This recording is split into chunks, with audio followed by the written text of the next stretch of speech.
कलयुग है जा तू जवन करब तौने पैब। लोग कहेला कि हमारे साथे बाउर काहे होता, आ लोग कहेला कि जमाना बड़ा बाउर बा।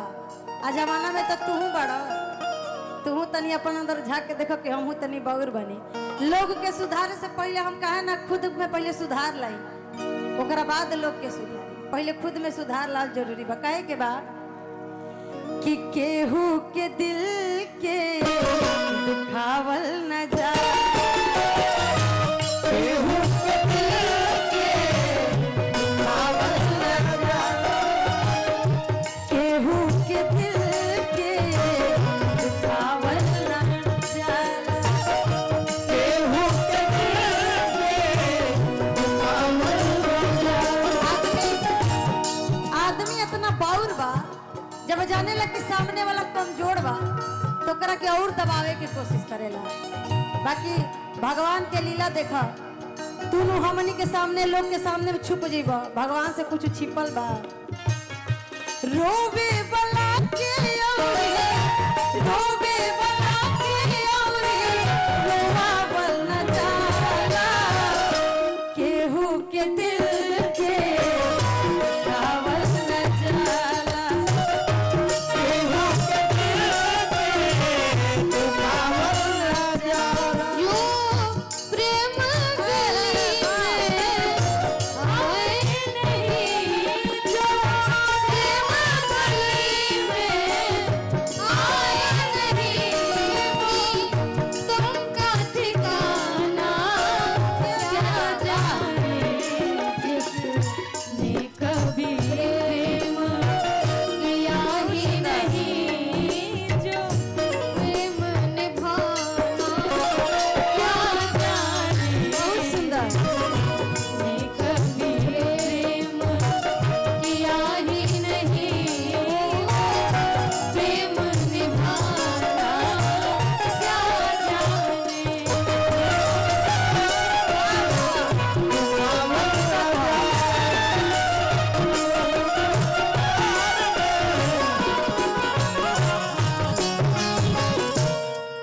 लोग कहता बबुआ भी बड़ा सुंदर भाव छेड़ले हैं कि जो प्रेम गली में आए नहीं, प्रियतम का ठिकाना क्या जाने। आजकल जे लोग कहता कि हम प्रेम करते नहीं, ओकरा के प्रेम थोड़ी कहल जाला। ई सब तो खाली दिखावा हो। पता चलता कि तारा तो एकरा से 2 साल पहले तारा 10 गो लड़की से या 10 गो लड़का से प्रेम रहे। ई थोड़ी प्रेम है, ई सब तो प्रेम के प्यार के बदनाम कर देले बा। आजकल के जे नौजवान लोग बा कहल जाता कैसे, करब जवान तू उहे मिली भाई, बोवा बाबा बूरता आमना भेटाई हो, बोवा बाबा बूरता आमना भेटाई हो, बोवा बाबा बूरता ई हकीकत बा। आजकल लोग कपार पर हाथ देख कहता ओह हमरा किस्मत खराब बा का कि हमरा साथ सब बाउर होता। जरूर कुछ पाप कैले हो तो करे भुगतान हो कि तू भोगता कह दिया। करब जवान तू उहे मिली भाई, बोवा बाबा बूरता आमना भेटाई हो, बोवा बाबा बूरता आमना भेटाई हो, बोवा बाबा बूरता आमना भेटाई। रजनी सिंह जी गार्जियन बनी, वहाँ के तरफ से बहुत सारा आशीर्वाद। और सभी अपना अपना जीवन में परेशान बा। अपना तरफ से आदमी के कोशिश करे कि चाहे कि केहू के परेशान ना करे।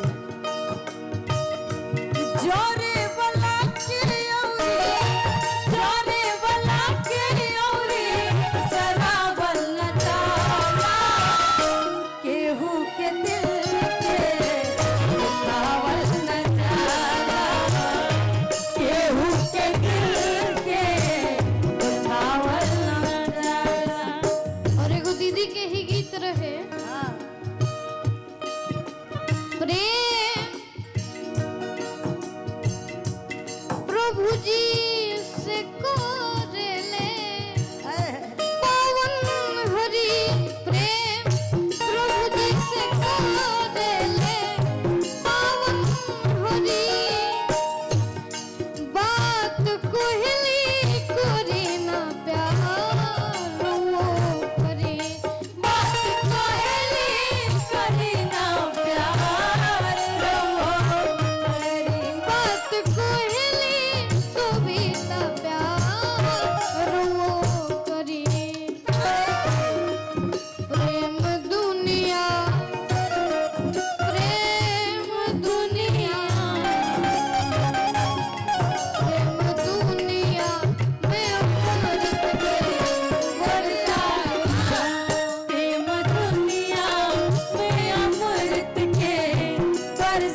बाचल नहीं खे।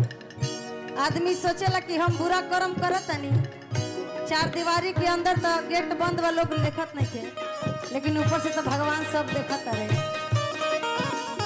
जवन जवन कैले बाड़ा सब ही जासा चलबा, जवन जवन कैले बाड़ा सब ही जासा चलबा, समैया से न केहू बचल बा, समैया से न केहू बचल बा, समैया से न केहू बचल बा, समैया से न केहू बचल बा, समैया से न केहू बचल बा।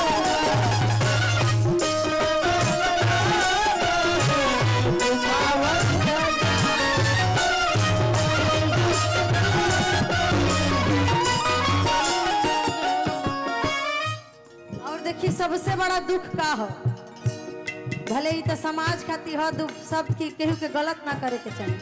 मेहरारू एगो बड़ा परेशान भी है। एगो मेहरारू के सबसे जीवन में सबसे बड़ा दुख ही ना हो कि ओकरा पास पैसा नहीं खे, ओकरा पास रहे के छत नहीं खे, खाली ओकरा भी ओकर मर्द के साथ रही नो तई पूरा समझे कि सबसे धनवान सबसे खुशी मेहरारू उहे भी है। मेहरारू लेकिन दुख भी कारण बताओ तिया, एह बात के ना तानी को ध्यान रखनी, एह बात के ना तानी को ध्यान रखनी, एह बात के ना तानी को ध्यान रखनी। ए भैया लोग कहेला कि समाज में जौन आदमी बात उठावेला गलत बात है, समाज के बात पर ना चले के चाहिए, लेकिन कभी कभी समाज के भी बात हकीकत होकेला। अक्सर लोग कहेला कि अफवाह काहे फैलता, लेकिन धुआं ओजे से उठेला जहाँ आग लागल रहेला, ऐसे ही थोड़ी धुआं उठेला। लड़की कहत रही कि हमरा दुनिया के बात पर भरोसा ना होत रहे, परिवार के भी बात पर भरोसा ना होत रहे, लेकिन भरोसा कब भइल कि एह बात के ना तानी को ध्यान रखने, आय अपना रजऊ के सवतिन के साथ देखनी, अपना रजऊ के सवतिन के साथ देखनी, आय अपना पियवा के सवतिन के साथ देखनी, अपना रजऊ के सवतिन। तो पत्नी लोग कहेला कि देखो हम तहरा बारे में अभी जानले बानी, तो जब तहरा हमरा से प्यारे नहीं थे तो तू फिर हमरा से शादी काहेला कइले बानी। एकदम सही बात बा। तो पत्नी लोग कहेला हाँ। जब बतियो करे के समय ना बा, जब बतिये करे के समय ना बा, तब कही दो ना यार प्यार है ना बा, जब बतिये करे के समय ना बा, तब कही दो ना यार प्यार है ना बा। जब बतिये करे के समय ना बा, तब कही दो ना यार प्यार होइए ना बा।